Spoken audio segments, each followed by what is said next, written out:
안녕하세요. 김백중입니다. 자, 오늘은 우리 해방 이후에 처음 시도하는 진단평가를 하려고 해요. 방문각에서 동차로 갈까, 1차만 할까, 얘가 지금 왔다 갔다 막 하잖아요. 그래서 그거를 딱 알려드리는 진단평가를 8월 6일입니다. 강남 방문각에서 할 거니까, 자, 어떤 내용인지 한번 설명을 드릴게요. 목적입니다. 동차 여부를 본인이 막연한 생각 가지고 결정하지 마시라고요. 그래서 객관적인 판단 기준을 만들어 드리려고. 그래서 선생님들이 시험 문제를 별도로 뽑았어요. 그냥 모의고사가 아니고 이 사람이 계속 공부할 때 성적이 많이 올라갈 수 있는 사람인지, 남은 2달 동안, 아니면 이 사람은 2달 동안 공부를 더 해도 별로 성적이 안 오를 사람인지, 그거를 문제를 통해 가지고 판단을 해 드리려고 합니다. 성적이 더 만약에 오를 거다라고 판단되면 그냥 동차로 정진하시기를 바랍니다. 자, 잘못된 판단과 방문각의 판단 두 개를 구분해 볼게요. 동차 여부를 지금 현재 1차 과목이 잘 안 나오면 그럼 나는 동차 못한다, 1차 불안하니까, 그런 판단은 잘못된 판단이다. 방문각 판단은 전 과목 석차율 가지고 판단한다. 점수 가지고 판단하시면 안 돼요. 시험 어렵게 나오면 내 점수가 비록 40점이라고 하더라도 충분히 동차하셔도 됩니다. 시험이 쉽게 아주 나왔는데 내 성적이 60점이다. 그럼 동차 못할 수도 있는 거고요. 그래서 중요한 건 석차율이다. 또 하나, 1차보다 2차 성적이 훨씬 더 중요합니다. 그래서 방문각은 2차 성적이 되잖아요. 어느 정도. 그럼 1차 성적은 남은 2달 동안 얼마든지 끌어올릴 수 있으니까 동차하라고 합니다. 두 번째, 현재 점수 가지고 동차 여부 판단하시면 안 돼요. 2달 동안에 충분히 점수 오를 수 있거든요. 그래서 뭐 가지고 판단하시냐 그러면 성적이 오를 수 있는 기본이 잘 다져져 있는 사람이냐, 같은 성적이라도, 똑같은 성적이라도 기본이 잘 다져져 있는 사람 같으면 그러면 성적이 남은 2달 동안 빠른 속도로 오를 것이고, 그게 아니고 막 찍어가지고 어려운 거는 맞추는데 기본을 잘 틀리고 하는 사람들이 있거든요. 그런 분들은 시간 2달 동안에 성적이 많이 안 올라가요. 그래서 그런 걸 판단해 드리려고 한다. 그래서 별도로 만든 문제가 진단평가다. 세 번째는 수험생이 판단하시면 안 된다. 본인이 판단해가지고 난 동차로 할래, 1차로 할래가 아니고 전문가한테 그 판단을 맡겨야 된다. 내가 병이 있는지 없는지 이런 건 의사한테 가가지고 정밀 검진을 하고 난 다음에 판단을 하셔야지, 내가 막연하게 배 좀 아프니까 야, 나는 큰 병에 걸렸나 봐, 이렇게 판단하시는 거 아니다. 마지막으로 목표 자체가 1차 합격이 목표가 되면 안 된다. 동차 여부 판단하는 건 최종 합격이 목표가 되어야 된다. 그래서 만약에 동차로 가라고 했는데 동차에서 공부하다가 결과가 안 좋게 나올 수도 있잖아요. 근데 그렇게 안 좋게 나와도 내년에 최종 합격하는 방법으로는 이게 더 적합하다면 그러면은 1차 떨어지는 한이 있더라도 동차 공부하시는 게 낫다는 거죠. 왜? 최종 합격이 목표니까. 1차 붙고 내년에 대충 공부하다가 떨어지는 것보다 이게 더 나을 수도 있다. 그래서 목표는 1차 합격이 아니고 최종 합격이다. 이거 머릿속에 콱 박아 넣으시고요. 그래서 방문각 판단이 맞는지, 아니면 뭐 현재 다니고 있는 학원이나 이런 데서 하는 이런 판단이 맞는지는 제 말 들어보고 판단을 하시기 바랍니다.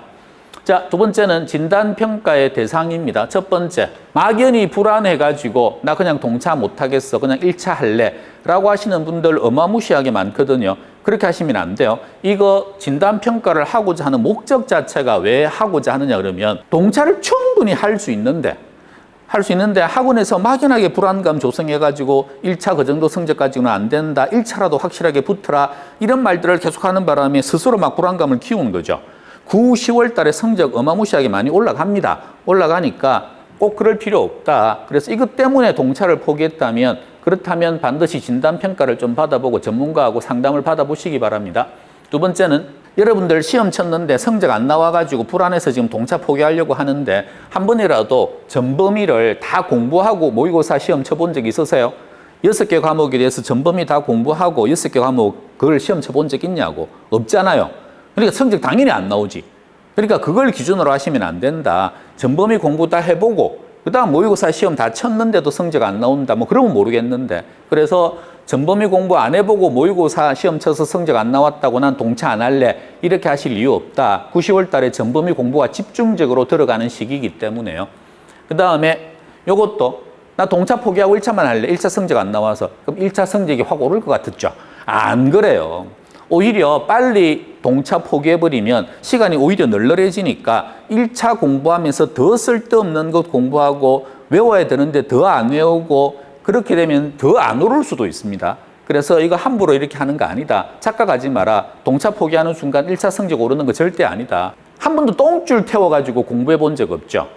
그러니까 집중하고 긴장하고 해가지고 그래서 그 공부가 9, 10월 달에 들어가니까 지금 이거 해본 적도 없으면서 난 안 될 거야 라고 미리 지레짐작으로 포기하지 마시라. 지금 진단평가하는 목적이 이렇게 동차를 할 수 있는 사람과 없는 사람을 나누어 드린다는 것도 있지만 더 큰 목적은 동차할 수 있는 분인데 지레짐작으로 동차 포기하고 안 하려고 하는 분들, 그분들 동차하시라고 힘 북돋워 드리려고 하는 목적이 더 커요. 그래서 요거 잘 보시고요. 자, 세 번째, 동차해도 되는 이유를 설명을 드릴게요. 숨겨진 기술 점수가 있습니다. 우리가 객관식 60점짜리 시험이기 때문에 절반만 내가 알아도 50점 분량만 알아도 나머지는 찍는 게 있기 때문에 그런 기술 점수가 있는데 불구하고 요걸 아직까지 여러분들은 모른다는 거죠. 그래서 방문각에서 9, 10월 달에 이런 기술적인 것들을 많이 알려드릴 거거든요. 그러면은 요거 점수만 가지고도 10점 이상 오를 수 있다는 거. 그래서 기술 점수 무시하지 말라는 거. 두 번째, 전범위 공부를 하고 모의고사 시험을 치면 기본적으로 20점 이상씩은 올라갑니다. 그 과정이 9, 10월 과정이거든요. 그래서 백선 공부하고 이론 공부를 전범위 공부하고 난 다음에 9월부터 모의고사 칠 때는 그 전날 전범위 공부를 막 해가지고 시험을 딱 쳐요.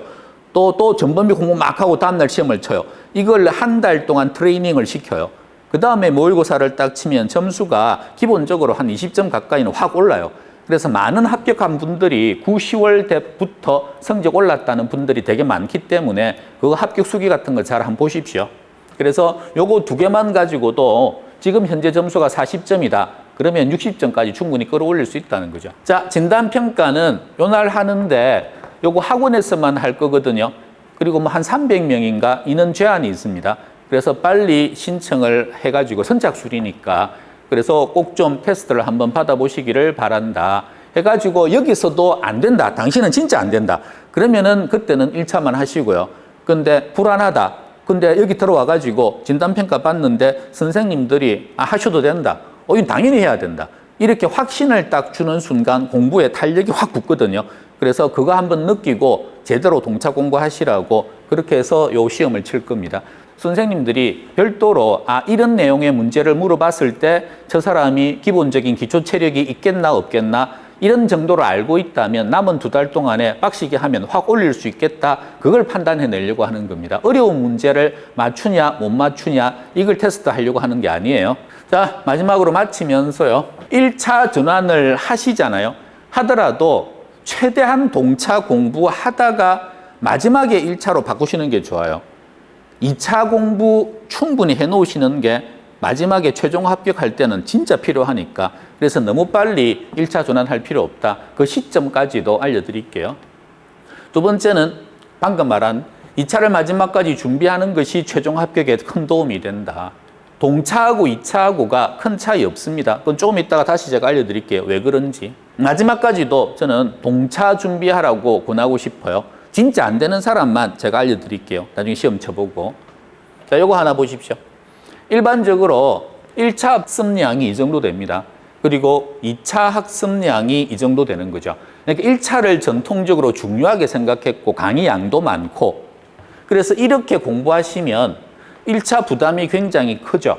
이렇게 공부를 해왔는데 내가 1차라도 붙으면 그러면은 2차 부담이 적으니까 그냥 빨리 1차로 바꾸자라고 하는 1차 전환을 우선 고려하는 게 기본적인 심리예요. 이렇게 공부해 왔다면.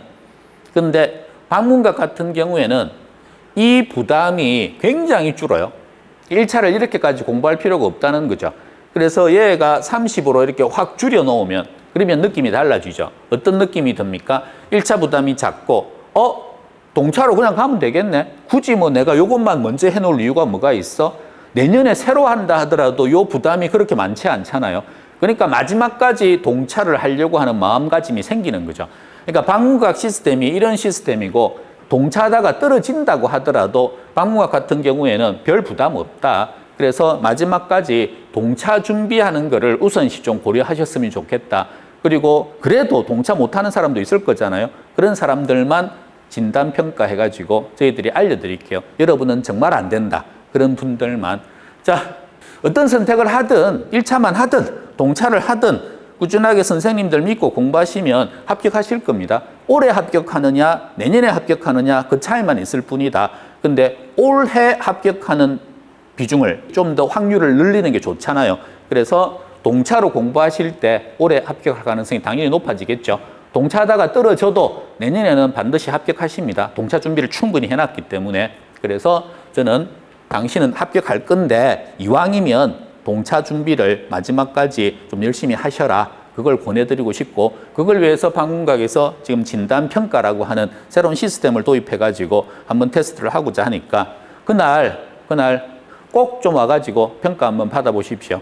자, 그러면 잘 말씀드렸으니까 저는 여기서 인사를 하겠습니다. 안녕.